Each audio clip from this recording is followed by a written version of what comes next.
In the 80s, you know, from the 70s, 80s, there was a phenomenal athlete. His name was Bruce Lee. Bruce Lee actually, 60s, 60s, 70s, and early 80s, there was a phenomenal athlete by the name of Bruce Lee. Bruce Lee polarized the sport of contact fighting and karate, and actually offered the general public to start a all contact type of UFC type of championship to see who was the best fighter in the world. Tragically, his life ended early. While filming his last movie, he wore a tracksuit that was yellow, reminiscent of the Los Angeles Lakers, with a black stripe. Game of Death. In the Game of Death, and he traveled from various floors defeating different type of fighters. When this fight started, I had that movie on DVD if you need the footage. right, I have the collection. Now, when Bruce Lee tragically died, Bruce Lee was introduced to filming some of the blanks to fill in the movie. We're lucky that Bruce Lee filmed the climax prior to filming the beginning of the movie.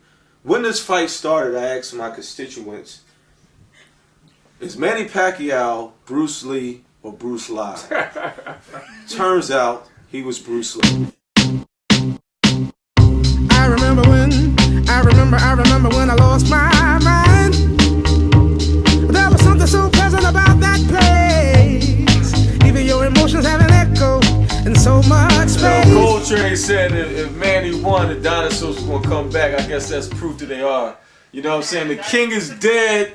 Welcome back to Guard Your Grill Boxing. It's your man Sleep. Yo, hey, I don't know if y'all knew. I just looked out the window. It was like a Jurassic Park out that joint right outside my house. Dinosaurs all over the place.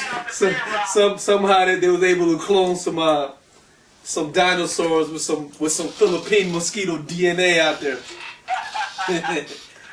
Well, Yeah.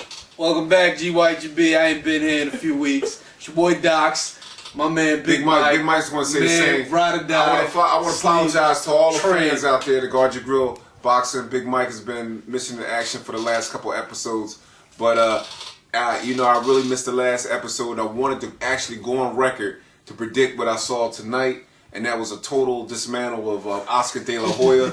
My colleagues. Is that what you predicted? That's exactly. I had a long conversation with my man here, and everyone knows that Docs is a very honest and very factual guy on the show. I can vouch for it. He can. That's right. Who's that right there? That's Who's that? Coltrane. This happens to be Coltrane. Coltrane via cell phone. On this new BlackBerry right here. Yeah, live and direct. But I just want to say that what I saw, what I predicted was the speed of Manny Pacquiao is just going to overwhelm Oscar. Actually, I did not see Manny stopping Oscar in any rounds. I actually saw the fight going a distance, but I saw. Did you see a split majority? No, I saw a mismatch. It was going to be unanimous decision. Unanimous decision with Oscar. Oscar being defeated at the end. And that's what I saw. Big Mike saw. That's what happened tonight. But it was a little bit more. It was icing on the cake because pound for pound, I think Manny is by far the best fighter. But what this is really setting up to is something very good for boxing. Because if Manny can seduce Floyd Mayweather to come back out of retirement, I think we have the potential of seeing a mega $1 million fight between Manny Pacquiao and Floyd Mayweather. But you know, He can go over there, over the pond. You hear? Yeah, in one of them soccer stadiums. but yeah, He could fight at the new Wembley Stadium. Prediction would have been in line with the rest of my brethren on GYGB, except for Big Mike. I had Oscar. Based on everything that everybody's been discussing in the media, what we've been talking amongst ourselves, what everybody's been blogging about, like on paper, everybody knew Oscar had this, and a lot of the little different intangibles make me pick Oscar. I know I said that no matter what happened, Joe Calzaghe was gonna be my #1 pound for pound guy. I recant that. I go back on my word. Manny is the #1 pound for pound fighter in boxing right now today. Ride die. This is something out of a straight video game. I remember when I used to play Big Mike, you know, Doc's kicked my butt now, but in Fight Night from PlayStation 2, and we used to just do these mythical matchups where we would take small fighters and put them against, the heavier fighters, just to see who would win. And this was along the same lines, but we didn't expect, really and truthfully, for Manny to really outclass Oscar De La Hoya. I mean, he was getting hit with lead lefts all day. Oscar had no head movement. He was flat. I mean, no one even mentioned the fact that Oscar was a bigger man and he came in lighter. Right. And he just looked really dry. But I'm still sitting here shocked, as probably the whole world is, that Manny was able to pull it off. And pull it off the way he did. So, I don't think Ricky want any piece of Manny right now. Very monumental night in boxing. I thought we saw one of the greatest upsets to ever occur in boxing. As you know, I picked Oscar De La Hoya. Who'd you pick? I picked Oscar De La Hoya. Say it again. Who'd you pick? I picked Oscar. I had a great year, guys, and this is the one limb I chose not to go out on. I didn't think the limb was strong enough to support my frame and my weight and my balance, so I didn't go out on a limb on this. I didn't know, as Rajah said, Oscar was going to come in a pound and a half lighter than Manny Pacquiao. That's the first thing I didn't understand, their logic. Then Oscar looked extremely tense coming into the fight, walking into the ring. In the first round, he looked extremely tense. And shockingly, he tried to air Manny out from the very beginning. And ironically, as soon as Manny landed one lead, strong right hand, Oscar stopped jabbing. And I kind of saw some slight discouragement in the end of the first round. And it was a little telling sign. But if you look at Oscar's legs, like his legs in comparison to Manny, physically he didn't look right. But not taking nothing away from Manny. Manny had blazing hand speed. He was giving the movement. He was all setting his time. And it seems like the things that he was talking about on the 24/7 that Oscar has set. I was gonna say that, like, one of the 24/7 episodes, Boo Boy called Manny in the closet.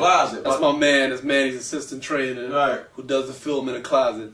He called Manny in and told him, like, look, I found a little weakness in Oscar's game plan.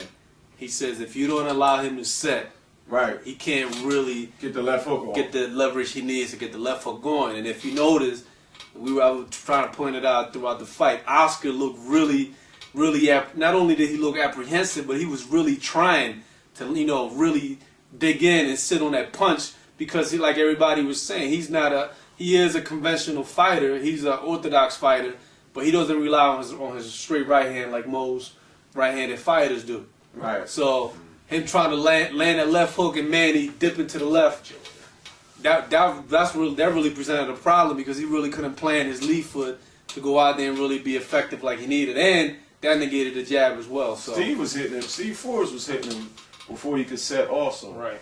Like, and it's, as you seen the fight, Oscar started to weaken. Like, I think the pressure, then it was mainly I never seen him that discouraged in the fight. He was getting hit with everything. And then it looked like his whole plan just unraveled. The corner didn't look like they handled it properly.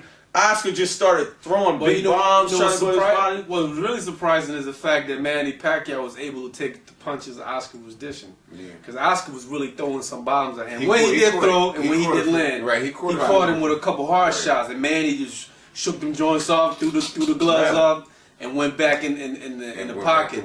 And I think the fact that he didn't let Oscar square up was the key. Yeah. And I was going to say that also. What about what you also say too? Oscar gave his height up. Oscar leaned in, like we was talking about. Sometimes Manny would shoot the left, and physically it looked like it went land, but because the way Oscar's stance is, Oscar has that stance like this. He gives his height up. I'm gonna help you out. When you're a stalker, you gotta give your height up. Because when you stalking, you constantly coming in and dipping. Right. If you just sitting there and you counter punching, you're able to fight tall. You can put that jab out there. That's a the good fact point. that Oscar is trying to chase him, he's going in and looking for the straight right hands. I mean the straight left hands, all of that. He's giving his height up. I thought he was going to actually come out and be a counter puncher earlier. I didn't know he was going to try to walk him down. I thought he was going to try to walk him down, because we all said that it's nothing he had. Manny didn't have any heat for him. I thought it was going to be a more methodical approach than what he. Did you really think that? Yeah, I really did. I thought it was going to be a jab setup. I thought that it was going to be a jab, and then in the mid round start trying to hook off the jab. But he got rid of the jab very early. He was trying to make. And Manny was throwing jabs. But one thing Manny established that, and I think to the boxing community, to even us here on the show, body shot, is that he not only is Manny small, but Manny has power. I mean, Oscar has how many bouts he had? He'd been knocked out once by Bernard Hopkins, and arguably, when he got knocked out by Bernard Hopkins, he was actually winning the fight up until that point. Bernard, But he was winning like Gonzaga was winning and slapping. well, Bernard was turning around, but Oscar was completely dominated. He was completely You've never seen that before. No one never seen that The last two before. rounds looked like Mayweather got him. Right. I think you had a point in No, mind. it was Being crazy. Manny. No, Mayweather got him. The last two rounds of this fight looked like it got He him. could have not. I really think he could have knocked Oscar out. He had Oscar. He gave him Yeah. What you got to say though? 'Cause Well, the other thing too is you got to remember is that it's nothing about what Oscar didn't do. I mean, the one thing Oscar could have did better on, he could have jabbed Manny more, kept him off him. But the other thing was that Manny using that crazy in and out style, man, Oscar had no answer for that. I mean, when he even tried to counter him, he wasn't even there.